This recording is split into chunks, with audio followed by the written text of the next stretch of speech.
Climate కూడా అద్భుతంగా ఉంది. ఇక్కడ ఉన్న క్రౌడ్ కూడా చాలా అద్భుతంగా ఉంది.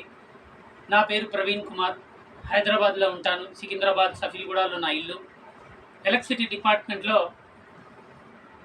35 సంవత్సరాల నుంచి నేను జాబ్ చేస్తున్నాను. అంచెలంచెలుగా ₹1 నుంచి స్టార్ట్ అయింది నా జర్నీ డిపార్ట్మెంట్లో.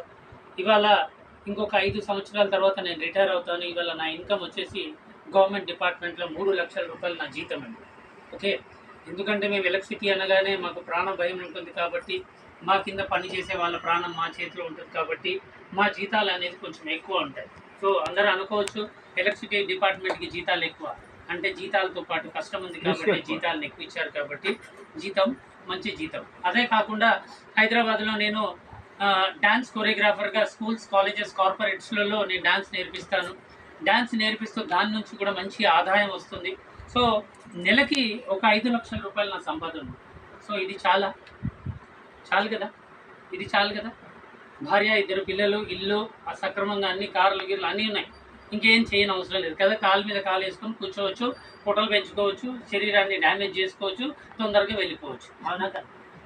సో నేను ఈ సిస్టంలోకి 35 సంవత్సరాలు జాబ్ చేస్తున్నాను. ఓకే, ఎలక్ట్రిసిటీ డిపార్ట్మెంట్ ఒకటి నేను అర్థం చేసుకున్నాను. నా మిత్రుడి ద్వారా నాకు భగవంతుడు ఈ సిస్టమ్ని నా వరకు తీసుకొచ్చాడండి. ఆ మిత్రుడు ఎవరో కాదు, 15 సంవత్సరాల క్రితం నన్ను దీంట్లో పరిచయం చేసిన వ్యక్తి మీ ముందు స్వయంగా ఉన్నాడు. నాకు ఒక దేవుడితో సమానం. ఇది ఎందుకు చెప్తున్నానంటే, తల్లిదండ్రి జన్మనిచ్చారు, ఫైనాన్షియల్ జన్మను నాకు ఆయన ఇచ్చాడు అనుకుంటారు ఇవాళ. సో గుర్తు చేసుకోవాలి. ఇలాంటివి నాకు ఏడుపు వస్తుంది ఒక్కొక్కసారి. మూర్ఖులు అర్థం చేసుకోరు బయట.